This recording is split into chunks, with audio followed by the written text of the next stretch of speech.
Qu'est-ce qui te prouve que tu es pardonné? Quand tu demandes pardon à Dieu, qu'est-ce qui te prouve que tu es pardonné? On a la facilité de croire à ce pardon-là, mais on a la difficulté de croire qu'il est aussi celui qui a dit par ses meurtres, nous sommes. Il y a des gens qui ont du mal même à de la réaliser que Dieu est bon, que Dieu nous donne par sa grâce, que Dieu nous libère par sa grâce, les bénédictions, mais tu as l'impression que pour que je sois béni, je suis obligé de marcher d'une certaine manière, d'avoir une certaine sanctification, de quitter, fuir à certains péchés, pour que je puisse avoir la bénédiction de Dieu, parce que tu es en train d'associer ce Dieu-là à celui qui est ce Père que tu connais ou que tu ne connais pas.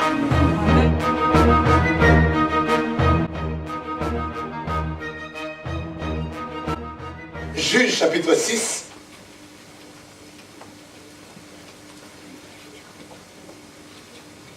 À partir du verset 25. Dans la même nuit, l'Éternel dit à Gédéon, prends le jeune taureau de ton père et un second taureau de 7 ans. Renverse l'autel de Baal qui est à ton père et abat le pieu sacré qui est dessus. Tu bâtiras ensuite et tu disposeras sur le haut de ce rocher un autel à l'Éternel ton Dieu. Tu prendras le second taureau et tu offriras un holocauste avec le bois de l'idole que tu auras abattu. Parole du Seigneur. Amen. Cette parole, quand on prêche là-dessus, tout de suite on voit l'histoire des hôtels familiales, mais des hôtels des sorciers de la famille, des hôtels des malédictions de la famille, qu'on va chercher, qu'on doit abattre pour pouvoir mettre l'autel de Dieu, l'autel d'adoration et tout ça. Mais aujourd'hui, je vais parler d'un tout autre autel que Dieu est en train de nous parler à travers cette préfiguration, parce que tout l'Ancien Testament, enfin pas tout complètement, mais en majorité ou principalement, l'Ancien Testament est une préfiguration. Une préfiguration des choses que nous vivons aujourd'hui et des choses qui seront peut-être même aussi, qui seront plus tard, ou que nous vivrons dans l'évangile de la gloire, qui est l'évangile de l'éternité. Alléluia. Quand nous serons dans l'éternité, il y a des choses qui sont dans l'Ancien Testament, que nous lisons dans l'Ancien Testament, mais que nous ne comprenons pas parce qu'ils sont encore un mystère pour nous aujourd'hui. Mais quand nous serons dans l'éternité, des choses que nous comprendrons clairement. Amen. Mais Dieu a fait grâce quand même qu'il y a des choses qui étaient mystères autant des enfants d'Israël, autant des juges. Il y a des choses qui étaient mystères et qui ne doivent plus être mystères pour nous. Parce que nous avons reçu la révélation, la lumière, l'éclairage qui doit nous amener à comprendre ces choses et à mettre ces choses en pratique dans nos vies. Afin d'avoir une vie victorieuse, une vie de victoire, une vie de gloire, une vie de prospérité, une vie de paix, une vie d'amour, une vie de joie. Alléluia. Gédéon, un homme qui était dans une période trouble d'Israël, où Israël était résigné à être battu, à être humilié par les Philistins. Israël était là, il se voyait, Dieu nous a abandonnés. Pour Israël, Dieu nous les a abandonnés à cause des choses qu'ils sont en train de vivre. Pour eux, Dieu les a abandonnés. Beaucoup se sont tournés vers des dieux païens, vers d'autres dieux, et le dieu de Baal, qui était un dieu populaire en ce moment-là. Et beaucoup se sont tournés vers le dieu de Baal. Apparemment, le papa de Gédéon, lui, s'était tourné vers le dieu de Baal, et il avait établi même un autel du dieu de Baal dans sa maison. Et Dieu n'est pas venu chercher quelqu'un d'autre. Il n'est pas venu chercher les voisins de Gédéon. Peut-être ceux qui n'avaient pas un pied sacré. Ils n'avaient pas un autel érigé que tout le monde savait qu'il y a un autel du Dieu de Baal dans la maison de telle famille. Mais chez le voisin, il n'avait pas. Mais on va dire peut-être que Dieu va chercher quelqu'un qui n'est pas trempé dans la magie, ou quelqu'un qui n'est pas associé à une famille bizarre où il y a des gens ils sont idolâtres. Dieu peut-être va choisir une famille catholique, ou une famille évangélique, ou une famille chrétienne. C'est là que Dieu va sortir un homme qui le servira. Oh non, tu sais, moi je suis serviteur de Dieu parce que mon père était serviteur de Dieu, mon grand-père était serviteur de Dieu, mon grand-père était prophète. Oui, je veux bien, bien aimer le Seigneur, c'est très bien. Mais le choix de Dieu ne dépend pas de ces choses. Amen. Alléluia. Le choix de Dieu peut aller dans une famille pleinement trempée, imbibée de magie, de sorcellerie. Et c'est là que Dieu a pointé son doigt. Où il va sortir un homme. Amen. Gédéon, Dieu vient lui dire, c'est toi qui vas faire sortir ce peuple de cette peur, ce peuple de cet état de résignation où ils sont là et disent voilà, Dieu nous a abandonnés, l'ennemi peut faire tout ce qu'il veut chez nous, il vient, il nous pille, il vient, il nous frappe. Non, c'est toi qui vas sauver. Tu es un héros. Gédéon dit non mais moi héros, moi le plus petit de la plus petite famille qui se trouve dans cette région, et moi héros, je ne connais pas la guerre, je n'ai pas de diplôme, je n'ai pas de qualification, je ne suis pas beau, je ne suis pas belle, je ne suis pas marié, je ne suis pas dans une famille Donc voilà toutes ces raisons que l'homme peut se donner aujourd'hui pour dire que non, Dieu, tu as dit que moi je serai grand, moi je serai le premier, moi je serai la tête et non la queue, mais moi je suis que d'une petite famille. Moi, je n'ai pas pu étudier. Moi, je n'ai pas eu cette occasion d'avoir des diplômes. Moi, je ne suis pas intelligent. Tout ça, ce sont les raisons que tu peux donner et qui sont des choses que nous voyons au travers de Gédéon qui est en train de dire, moi, je suis un tout petit. Et moi. Et comment il se regarde, comment il se voit.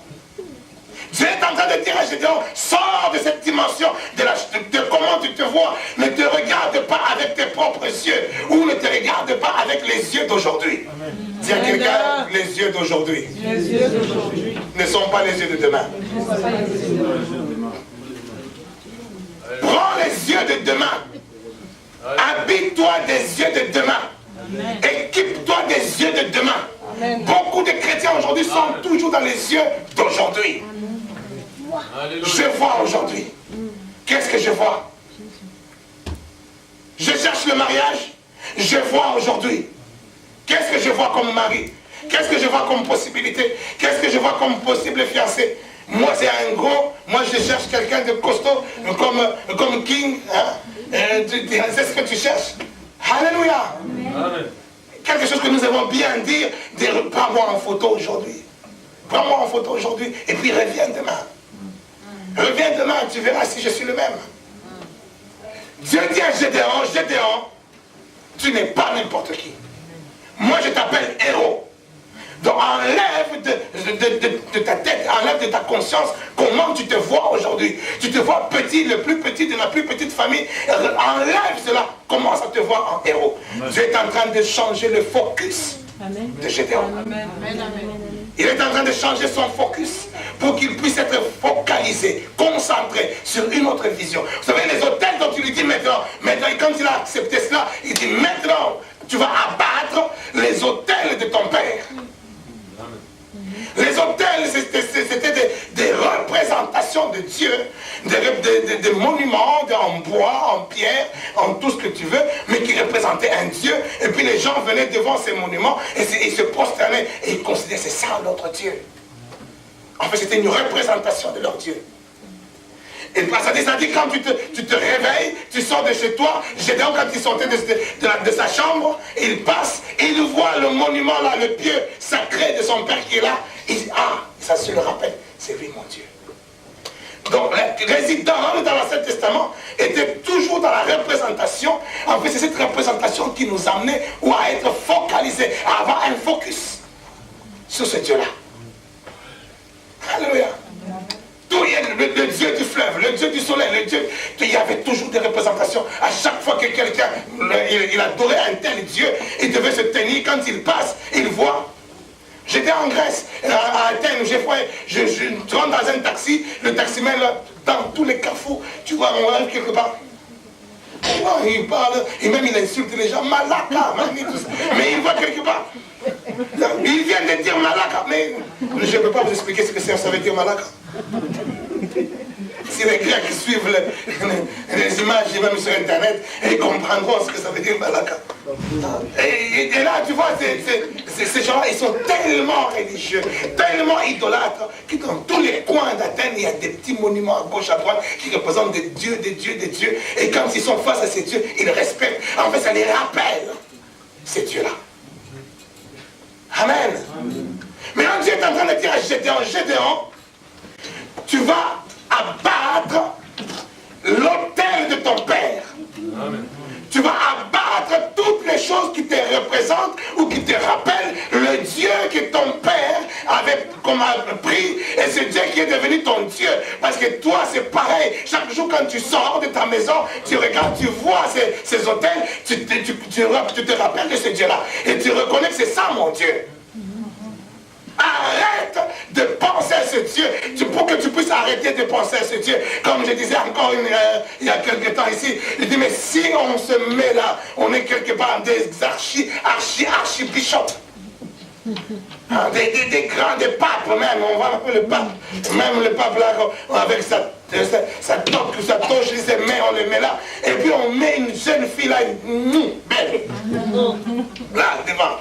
En train de faire son striptease. Pendant 10 minutes, il fait le striptease. Le pape, il est là. Mais le pape va avoir des réactions biologiques, chimiques, je ne sais pas comment dans son corps. Parce que c'est naturel.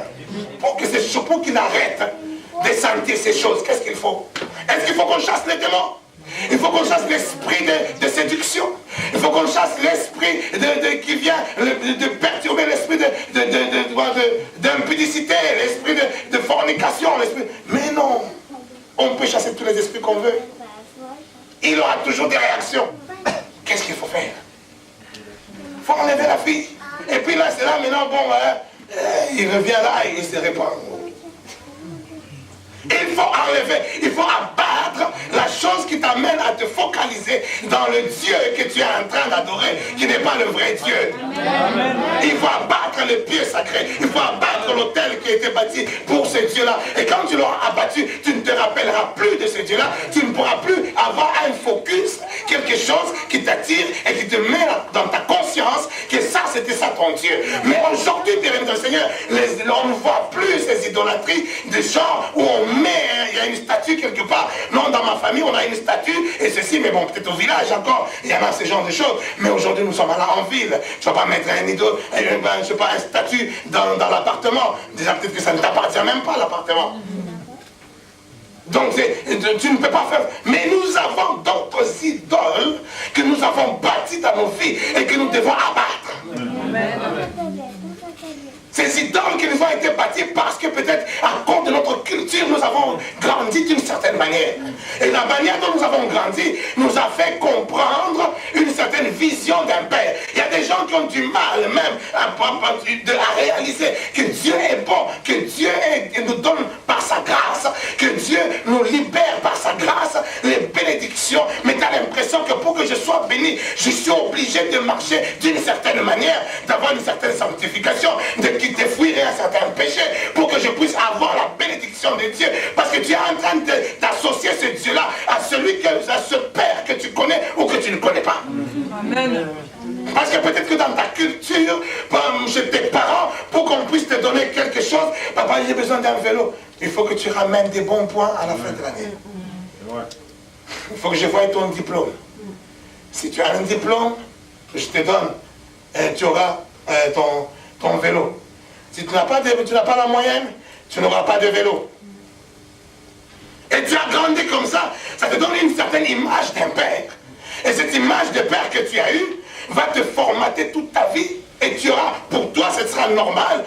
Tant que je n'ai pas mérité quelque chose, Dieu ne pourra pas me donner. Parce qu'il faut que je mérite la chose pour qu'il me le donne. Je vais dire à quelqu'un, il y a des choses qui sont dues au mérite, parce que c'est ce qu'on appelle la rémunération. Et il est le rémunérateur de ceux qui le cherchent. Donc si tu le cherches, il y a des rémunérations qui n'ont trait à ce que tu as cherché. Amen. Alléluia. Amen. Mais Dieu a tant aimé le monde qu'il a donné, il a donné. Tu n'as pas mérité, mais il te donne un cadeau. Quand c'est le jour de ton anniversaire, on te donne des cadeaux. Est-ce que tu as mérité ce cadeau? Qu'est-ce que tu as fait pour qu'on te donne un cadeau d'anniversaire? Est-ce que le jour d'anniversaire, on mesure, bon, cette année, tu as fait quoi?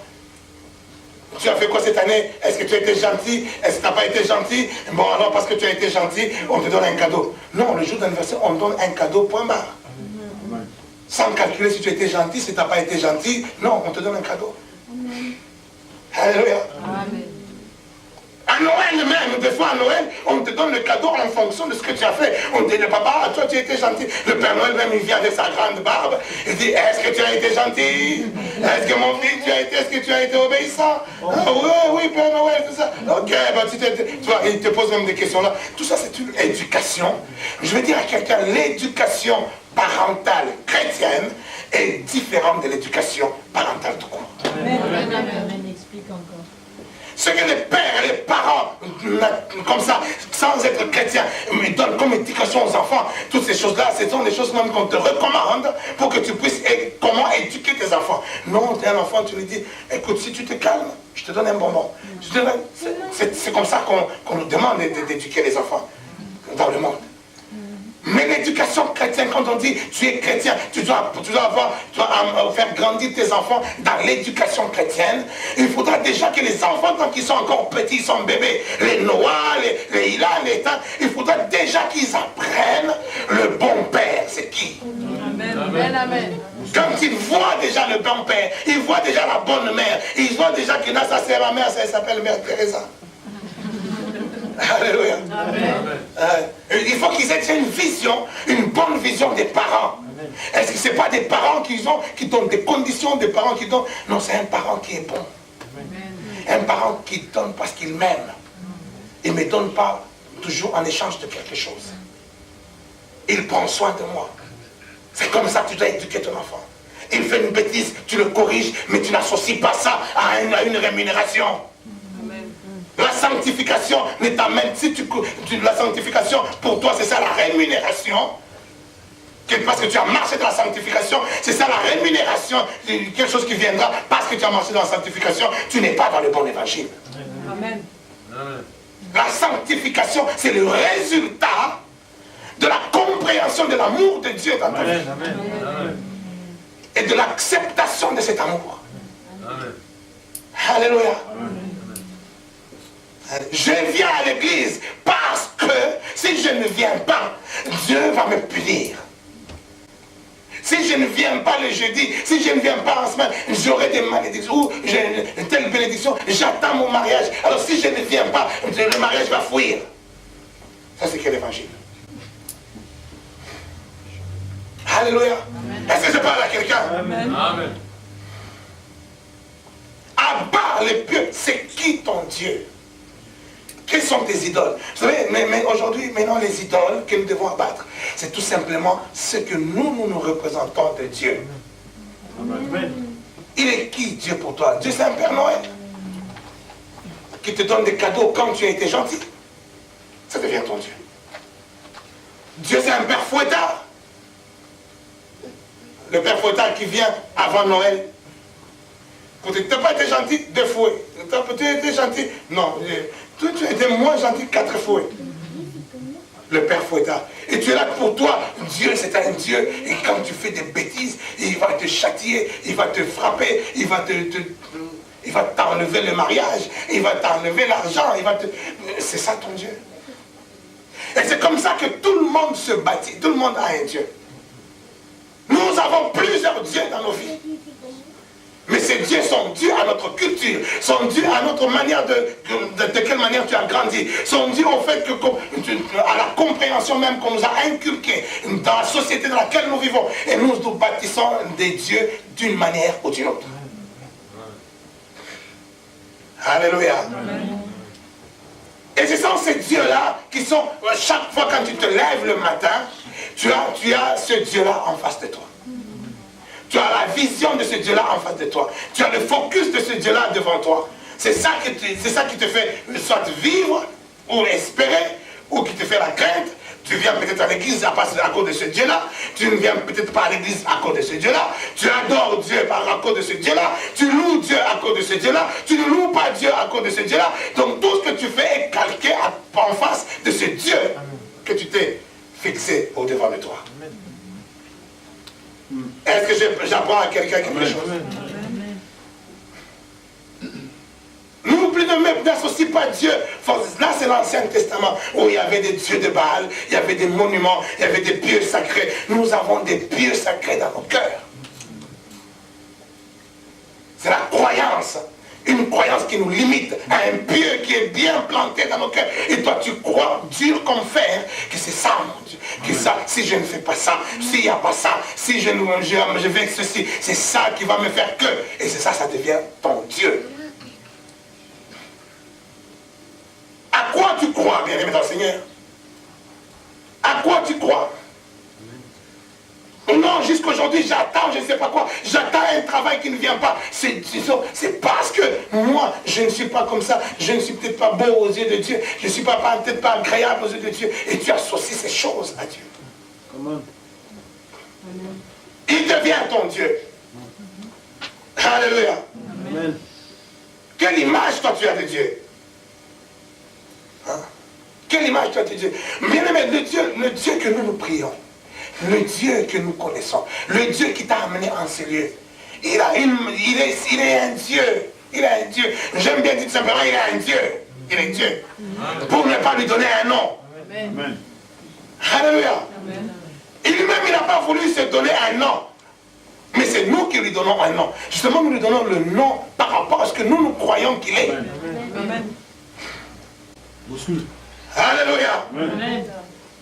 Il y en a qui l'a appelé Jéhovah Jireh, Yahvé Jireh. Il a dit Yahvé Jireh, pourquoi? Parce que quand il a vu que non, je suis dans la détresse, je suis mort dans mon cœur, je n'ai pas d'autre solution, je ne sais pas où ça m'amène, je suis en train de me suicider parce que je vais tuer mon fils. Et il voit que ce Dieu-là sort et lui dit, regarde, il y a un mouton qui est là. Ce mouton-là, tu vas le remplacer à la place de ta vie. Ah, il a vu mon cœur, il a vu mon Dieu, Yahvé Jireh. Donc, lui, il donne à ce Dieu-là un nom. Jéhovah Jireh. Le Dieu qui a vu mon cœur et qui a pourvu à ce qui était dans mon cœur. Dans son cœur, il est en train de se dire, si tu es vraiment là, tu peux changer à la place de mon fils, mettre un taureau, que je puisse me donner un taureau que je puisse offrir à la place de mon fils. Le fils là, c'est toi qui me l'as donné, mais tu es capable aussi de me donner un taureau. Amen. Amen. Amen. La même manière tu m'as donné ce fils, la même manière tu peux me donner un taureau à cet instant, je vais le mettre à la place de mon fils. Et c'est ça qui était dans son cœur. Et quand il le regarde, il dit, mais regarde, il voit le taureau, il dit, oh, il a vu mon cœur, et il a pourvu à ce qu'il a vu dans mon cœur. Amen. Et il l'appelle Jéhovah Jireh. Alléluia. Agar, la femme qui est la servante de Sarah et qui est devenue la maman d'Ismaël, mais qui a été chassée maintenant par Abraham. Agar, sur le chemin, elle pleure. Mais tu vois, moi j'ai fait un fils à mon serviteur, à mon Seigneur, mais moi je suis maintenant chassée de la maison. Elle pleure, Dieu lui apparaît et Dieu lui dit, je t'ai vu, j'ai vu tes pleurs. Ton fils, tu seras béni, ton fils aussi sera béni. Agar, il dit, oh, El Roi, il m'a vu, et il l'appelle El Roi, il m'a vu. Elle donne ce nom à Dieu par rapport à son expérience, par rapport à ce qu'elle croit que ça, j'ai vu et Dieu. Celui qui vient de me parler là, il a vu mon cœur, il a vu ce qui était dans moi, il a vu ma détresse, il a vu mon souci, il a vu ma peine. Donc c'est le Dieu qui me voit. Pas me voir avec les yeux comme ça, mais c'est-à-dire qu'il voit ce que les yeux ne peuvent pas voir, qu'il voit au fond de moi. Et il l'appelle El Roi. Vous voyez que tout le monde donnera à Dieu une nature selon ce qu'il voit de Dieu. De la même manière que nous donnons des noms à Dieu, où nous avons une vision de Dieu, nous voyons Dieu d'une certaine manière. Bien aimé, je vais dire à quelqu'un, Dieu, lui-même, il s'est dit comment on peut le voir. Hébreux chapitre 1er, au 2e verset. Et la Bible dit, à partir du 2e verset, Hébreux chapitre 1er, je dis à notre Seigneur, Dieu, dans ces derniers temps, c'est-à-dire aujourd'hui, nous a appelés par le Fils qu'il a établi, héritier de toutes choses, par lequel il a aussi créé le monde. Donc par le Fils, par qui? Par Jésus. Dans le dernier temps où nous sommes aujourd'hui, Dieu, c'est par Jésus. C'est lui par qui il a aussi créé le monde. Et qui étant, donc Jésus, il est le reflet de sa gloire et l'empreinte de sa personne. Alléluia. Amen. Il dit quoi? Il dit, c'est en Jésus, en ce temps aujourd'hui, c'est en lui qu'il nous montre son reflet, ou le reflet de sa gloire. La gloire de Dieu, c'est la présence de Dieu, ou tout simplement ce que Dieu est. Il est glorieux, il est la gloire. Et il dit, c'est en Jésus-Christ qu'il nous montre son reflet, qu'il nous montre qui il est. Parce qu'en Christ, qui est en qui il avait créé tout sur le monde, il nous montre quelle est son empreinte. Alléluia. L'empreinte, bien aimé Seigneur, l'empreinte de ta main, l'empreinte de tes doigts, cette empreinte est une identité plus que toutes les identités que tu peux avoir. Ton visage n'est pas ton identité. Ton ADN n'est pas forcément ton identité. Quand même on prend l'ADN de quelqu'un, pour comparer, on va dire que ça match, hein, ça match à 90%, ça match à 96%, ça match, on met des pourcentages. En fait, on va prendre dans l'ADN plusieurs éléments concordants qui vont, par rapport à une comparaison, qui vont concorder avec un autre ADN et on verra si ça match, c'est-à-dire si ça se ressemble à un certain nombre de pourcentages, on dit oui, donc c'est lui. Amen. Amen. Donc le pourcentage de l'ADN peut tout simplement révéler que Ilan c'est mon fils. Mais ça sera un certain pourcentage de l'équivalence de l'ADN qui fera qu'on dit c'est mon fils. Alléluia. Amen. Mais si on s'en tient à l'empreinte de ma main, rien ne peut dire que Ilan est mon fils ou pas. Est-ce que vous comprenez? Amen. Donc rien ne peut démontrer que Ilan c'est mon fils à cause de son empreinte. Amen. Ou à cause de mon empreinte. Donc l'empreinte est unique. Amen. Amen. Amen. Oh, est-ce que quelqu'un me comprend? De mon ADN, on peut en tirer des leçons. Ah, que Ethan c'est mon fils, que Ilan c'est mon fils, que Fallon c'est ma fille. On peut tirer tout ça dans mon ADN. Mais sur mon empreinte ne donne que ma propre identité à moi. Amen. Et la Bible est en train de dire, il est l'empreinte de Dieu. Amen. Il est l'empreinte de Dieu. Donc il est Dieu. Quand tu cherches à comprendre Dieu, tu cherches à voir Dieu, tu cherches sa gloire, tu cherches sa face, il est en train de te dire, cherche mon empreinte et tu me trouveras parce que je suis l'empreinte de moi-même. Je suis Dieu. Amen. Cherche Jésus, bien-aimé Seigneur. C'est pour ça que l'évangile c'est Jésus. Amen. La recherche c'est Jésus. Amen. Ne cherche pas le mariage, ne cherche pas l'argent, ne cherche pas, ne cours pas dans ces choses. Cours derrière Jésus et toutes ces choses te suivront. Amen. Alléluia. C'est lui l'empreinte, c'est lui Dieu. C'est en lui que Dieu nous donne, nous dit, vous voulez me chercher, vous voulez me connaître. Jésus. Amen. Alléluia. Amen. Il a été élevé à la croix, sur une montagne. Et comme c'était les pieds sacrés des Gédéons, de la famille de Gédéons, comme étaient tous les pieds sacrés ou les effigies, des idolâtres de temps anciens, lui, il a été élevé maintenant pour que nous puissions nous détourner de tous les autres dieux que nous avions, que nous puissions nous focaliser, avoir le focus sur la croix de Golgotha. Cette croix qui nous montre sa mort et sa résurrection. Nous avons ce focus sur lui. Et là, nous avons le focus sur Dieu. Amen. Laissons les païens chercher Dieu dans où ils veulent le chercher. Laissons les païens vous poser des questions. Dans un passage, un roi chapitre 20. Un roi chapitre 20, le verset 23. Une histoire des peuples d'Israël encore, une préfiguration encore. Ils disent, les serviteurs du roi de Syrie lui dirent, alors le roi de Syrie c'était un roi ennemi des enfants d'Israël. Il venait combattre les enfants d'Israël et il n'arrivait pas. À chaque fois qu'il mettait, il avait une armée plus forte que l'armée des enfants d'Israël. À chaque fois qu'il venait combattre, il arrivait, pas on les battait. Il mettait des tactiques en place. C'était des spécialistes de la guerre. Ils mettaient des tactiques en place. Ils viennent pour combattre, pas, ils perdaient. Et ils commencent à réfléchir. Mais comment ils arrivent à nous dévancer? Comment ils arrivent à nous contrecarrer? C'est quoi leur tactique? Il a compris que... Alors dans leur tâtonnement, ils sont en train de tâtonner pour savoir qu'est-ce qui se passe. Alors il dit, les serviteurs du roi de Syrie lui disent, leur Dieu est un Dieu de montagne. Dit, leur Dieu c'est un Dieu de montagne. C'est pour cela qu'ils nous battent dans les montagnes. Maintenant, nous allons les contrer, nous allons les tendre un piège dans la vallée. Parce que dans la vallée, leur Dieu n'est pas dans la vallée. Leur Dieu, c'est pour ça toutes les guerres qu'on a fait jusque-là, ils nous ont battus dans les montagnes. Donc leur Dieu, c'est un Dieu des montagnes. Nous allons rentrer dans la vallée, nous allons les battre dans la vallée. Et quand ils sont rentrés dans la vallée, ils les ont trouvés encore dans la vallée, on les a battus dans la vallée. Dis, mais c'est quoi ça? Et leur Dieu n'est plus un Dieu des montagnes, c'est aussi un Dieu des vallées.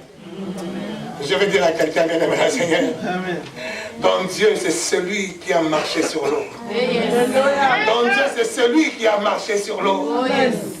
Quand les tempêtes étaient fortes, quand les enfants, les disciples étaient dans la barque, ils étaient apeurés, ils étaient complètement troublés, ils avaient peur parce que les choses se passaient d'une manière bizarre. Les tempêtes se levaient, l'eau, ça a fait peur. Et ils tremblaient. Mais tout d'un coup, il voit qu'il est là, il est en train de marcher sur cette eau. Amen. Amen. Amen. Et il arrive, il marche sur l'eau. L'eau qui lui faisait peur, parce que ça bougeait dans tous les sens. Et lui, il marche dessus. Et ça se calme. Non, tu n'as pas compris.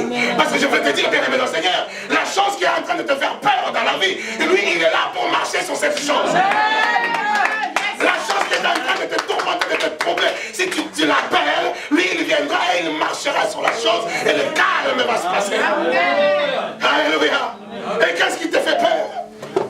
Qu'est-ce qui te fait peur? Qu'est-ce qui te tourmente? Appelle Jésus. Amen. Alléluia. Alléluia. Alléluia. Amen. Il n'est pas un Dieu. Laisse les païens commencer à raisonner eux-mêmes, à tâtonner eux-mêmes. C'est peut-être un Dieu de montagne. Ah, c'est peut-être un Dieu du mariage. Ah, c'est peut-être un Dieu du travail. Ah, c'est peut-être un Dieu qui donne l'argent. Ah, laisse les païens se troubler en cherchant qui tu es. Mais toi, tu connais ton Dieu parce que tu connais l'empreinte de sa main. Amen. Son Dieu, c'est Jésus. Amen. Alléluia. Amen. Amen. Tu connais l'empreinte de ton Dieu. C'est Jésus. Amen. Alléluia. Amen. Alors toi, chaque matin, tu te réveilles. Ou non, vous savez que tout le monde a bâti. Les catholiques, ils ont leur Dieu. Les évangéliques, ils ont leur Dieu. Les pentecôtistes, ils ont leur Dieu. Les arabes ou les musulmans, ils ont créé leur Dieu. Tout le monde s'est créé un Dieu. Ah, je ne te parle pas des dieux des églises de combat. Nous devons être Christo-centrés. Centrés sur Christ. Parce que la Pâque que célébraient les Hébreux, les Juifs, les Israélites, la Pâque qu'ils célébraient, ils leur appelaient un certain Dieu. Un certain Dieu. Le Dieu du terreur. Le Dieu des plaies. Le Dieu des calamités. Le Dieu qui fait trembler les gens. Le Dieu qui te fait peur. C'était ça leur Dieu. Donc quand tu viens à l'église, il faut que je vienne. Il faut que je vienne à l'église parce que si je ne viens pas, papa va parler. Mais tu es en train de te créer ton Dieu. Ton Dieu, c'est papa. Non, moi, il faut que je vienne à l'église parce que, tu sais, comme ma bénédiction, elle est proche. Apparemment, si je ne suis pas sérieux, cette bénédiction va s'éloigner. Donc, tu viens parce que tu as peur que ta bénédiction s'éloigne. Mais ton Dieu devient le Dieu de cette bénédiction-là. Il faut que tu la battes, il faut que tu la battes. Amen, amen, amen. Il faut que tu descendes, il faut que tu coupes, il faut que tu fasses tomber ce pieu-là, ou cette idolâtrie-là, ou cette image que tu as taillée au devant de toi, que c'est ça ton Dieu. Oh, moi je cherchais un enfant. Mais alors, il faut que. Mais si je ne viens pas, si je ne fais pas, je n'aurai pas l'enfant. Tu es en train de tailler le Dieu qui donne les enfants. Alors qu'en même temps que Dieu lui-même, Moïse, il voulait, Dieu l'appelle et dit, Moïse, l'heure est arrivée, va libérer mon peuple. Je vais libérer mon peuple. Et Moïse était devant le buisson ardent. Il dit, mais Dieu, si c'est toi qui es en train de me dire que j'aille libérer mon peuple, mais quand j'irai là-bas, ce peuple-là me posera la question, mais quel est le nom de ton Dieu? C'est quel Dieu tu viens nous amener? Parce que ça veut dire que les enfants d'Israël, ils avaient une notion de Dieu, un Dieu qui se représentait eux-mêmes. Il fallait lui donner un nom. Amen. Alors qu'à ce moment-là, déjà, quel nom tu vas donner à Dieu? Il cherchait un nom. Dieu doit être personnifié. Dieu doit être imagé. Le Dieu de la bouteille, ou le Dieu de, je sais pas, tu mets quand tu veux. Tu veux mettre ton Dieu où? Est-ce que Dieu vraiment il a la taille d'être mis dans une bouteille? Est-ce qu'il a la taille d'être mis sur un poteau? Est-ce que ton Dieu a la taille d'être mis, je ne sais pas, sur une colline, sur une montagne dans la vallée? Il dit, c'est quoi? Ils vont me demander quel est le nom de ton Dieu. Écoutez ce que un Dieu merveilleux, ce que Dieu est en train de répondre à Moïse. Il est en train de leur dire, ah bon, alors tu leur diras que je m'appelle, je suis celui qui suis. Je suis celui qui suis. Donc, ça veut dire bien, tu n'as pas compris. Ça veut dire tout simplement que dans ce Dieu-là, il n'est pas un Dieu localisable. Amen. Il n'est pas un Dieu personnalisable. Il n'est pas un Dieu qu'on peut placer sur un pieu. Il est lui-même, il est celui qui est. Amen. Alléluia. Amen. Donc ça dit, si tu veux que ce Dieu-là soit dans ton travail, il est dedans. Tu veux qu'il soit dans le mariage, il est dedans. Tu veux qu'il soit, je sais pas, dans ta santé, il est dedans. Tu veux qu'il soit, il est dedans. Mais si toi tu dis c'est un Dieu qui est focalisé, juste c'est le Dieu qui, vous savez, les chrétiens aujourd'hui, mais ils prennent même ce Dieu-là, ils le mettent comme un Dieu du pardon. Mais ils oublient qu'il est aussi un Dieu de guérison. Amen. Et ils oublient que c'est un Dieu de bénédiction. Amen. Ils oublient que c'est un Dieu qui est capable. Parce que le pardon, tout le monde se pose la question, vous êtes tous chrétiens, est-ce que Dieu vous a pardonné? Oui, oui, il vous a pardonné. Est-ce que quelqu'un peut me montrer le certificat du pardon? Que Dieu lui a dit, le jour où il t'a pardonné pour que tu deviennes chrétien, est-ce que tu peux me donner le certificat de ton pardon? Qu'est-ce qui te prouve que tu es pardonné? Quand tu demandes pardon à Dieu, qu'est-ce qui te prouve que tu es pardonné? On a la facilité de croire à ce pardon-là, mais on a la difficulté de croire qu'il est aussi celui qui a dit par ses meurtres sur nous sommes. Jésus. Amen. Quand tu es malade, tu as des difficultés à comprendre qu'il est le Dieu qui me guérit. Amen. Amen, amen. Mais la facilité de comprendre qu'il est le Dieu qui m'a pardonné. Entre le pardon et la guérison, quelle est la chose la plus compliquée? Pour que nous puissions être pardonnés, qu'est-ce qui s'est passé? Le pardon est dû à quoi? La Bible dit quoi par rapport au pardon? Il a fallu son sang à la croix. Le sang précieux à la croix pour qu'on soit pardonné. La chose très compliquée que personne d'autre ne pouvait faire. Très compliqué. Amen. Alléluia. Amen. Il dit, bon, on lui ramène le paralytique, et le paralytique qui était paralysé, on vient là, c'était plein. Là où il se trouvait, c'était plein. Il ne pouvait pas rentrer par la porte. Il monte par le toit, il creuse un trou dans le toit, ils font descendre le paralytique, et Dieu, et le Seigneur Jésus, il regarde le paralytique, il dit, ah, il a vu la foi des gens là qui l'ont fait descendre. À cause de votre foi, il sera sauvé. Des péchés qui sont pardonnés. Les pharisiens, il a dit quoi? Quel est cet homme qui a le droit de pardonner? Quel est cet homme qui a le droit de pardonner? Pour eux, ils ont compris que non, la guérison, c'est normal. Mais le pardon, il faut être Dieu pour pardonner. C'est pas n'importe qui a le droit de pardonner. Il est en train de blasphémer. Donc il veut nous dire que lui, il est Dieu. Parce que seul Dieu est capable de pardonner.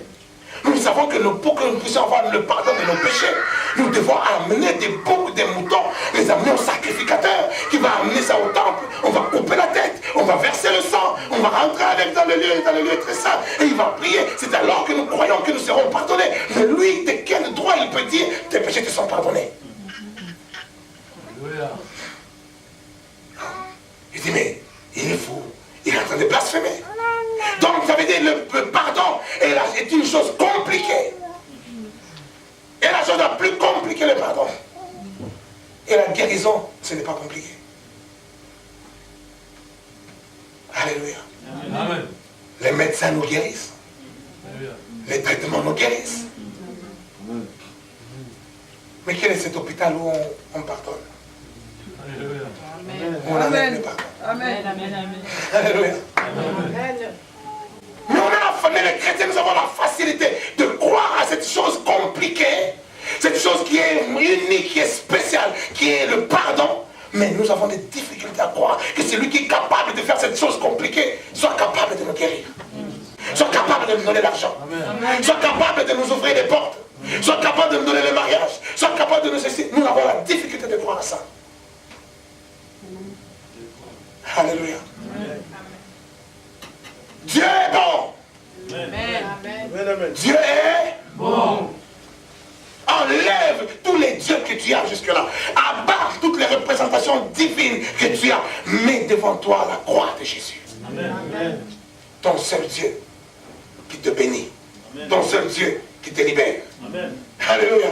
Tous les noms qu'on peut lui donner n'ont aucun sens. Oh non, moi mon Dieu. Vous savez, il y a des gens, les chrétiens d'aujourd'hui, les évangéliques surtout, ils ont leur Dieu. C'est-à-dire, si moi, on ne me dit pas ça par la prophétie, c'est que ça ne vient pas de Dieu. Donc ton Dieu, c'est le Dieu de la prophétie. Si ce n'est pas la prophétie, c'est que ce n'est pas Dieu. Je vais me marier. Dieu, est-ce que tu peux me parler? Dieu, la prophétie. Dieu, pourquoi tu ne me dis pas? Pourquoi il y a des prophéties là, moi tu ne me dis pas, mon mari sera comment? Il sera blanc, il sera noir, il sera grand, il sera petit, il sera gros. Tu poses des questions, tu cherches la prophétie. Hein? Et c'est là que Dieu, il se tait. Parce qu'il sait que toi tu es en train de chercher le Dieu dans la prophétie. Et la prophétie devient ton Dieu. Dieu, il n'est pas prophétie, il est celui qui est. Amen. Il est celui qui est. Amen. Un Dieu de la prophétie. Oh non, moi il faut qu'il me donne un signe. Tout ça, mais ça devient le Dieu des signes. Non, il n'est pas le Dieu des signes. Un jour tu vas faire un signe là, il te confronte à ton signe. Parce qu'il veut que tu réalises, que tu comprennes que je suis le Dieu qui est. Amen. Je suis en train de te dire, de t'énumérer tous les pieux sacrés que tu dois faire tomber. Amen. Alléluia. Amen. Le prophète, il est là, il fouille, il cherche ce que Dieu lui parle. Il dit, ah, il voit un vent fort. Il dit, ah, ça c'est Dieu. Il vient dans le vent. Et le vent est passé, il n'était pas dedans. Il voit le feu, ah oui, c'est le Dieu du feu, le feu, il voit le feu, il n'était pas dedans. Même les prophètes, ils ont créé leur Dieu. Mon Dieu, c'est le Dieu du feu. Laisse les païens dire que c'est le Dieu de la montagne et qu'ils seront surpris qu'il n'est pas dans la montagne et ils passent par la vallée et dans la vallée ils retrouvent encore ce Dieu-là. Laisse les païens te dire que non, c'est le Dieu de la richesse, mais toi qui t'attends, ils essaient de te bloquer dans l'argent et ils voient que tu n'as pas d'argent, mais tu es rayonnant, tu es glorieux, tu glorifies Dieu, tu es à l'église, tu chantes, tu adores ton Dieu, tu ne pleures pas, tu sais qu'il prend soin de moi. Il veut te bloquer dans le sens que non, mais si tu donnes l'argent, tu vas dilapider, tu vas faire ceci, tu as l'argent, c'est comme ça que même tu bâtis l'œuvre de Dieu, tu es au temple, tu bâtis le temple. Il dit, mais attends, on va le bloquer où? Parce que ton Dieu, c'est celui qui est. Alléluia. C'est ça la vision, c'est ça le focus. Le bon focus que tu dois avoir. Un Dieu illimité. Un Dieu multidimensionnel. Un Dieu qui n'a pas de catégorie, qui n'a pas de classement, qui n'a pas de classification. Mais c'est un Dieu totalement illimité. Il est dans tout ce que tu veux. Tout ce ce que tu veux, tu mets Dieu devant, il est avec toi. Amen. Le mariage, il est avec toi. Le travail, il est avec toi. La santé, il est avec toi. Tout ce que tu veux, tu le mets dedans, il est avec toi. Amen. Amen.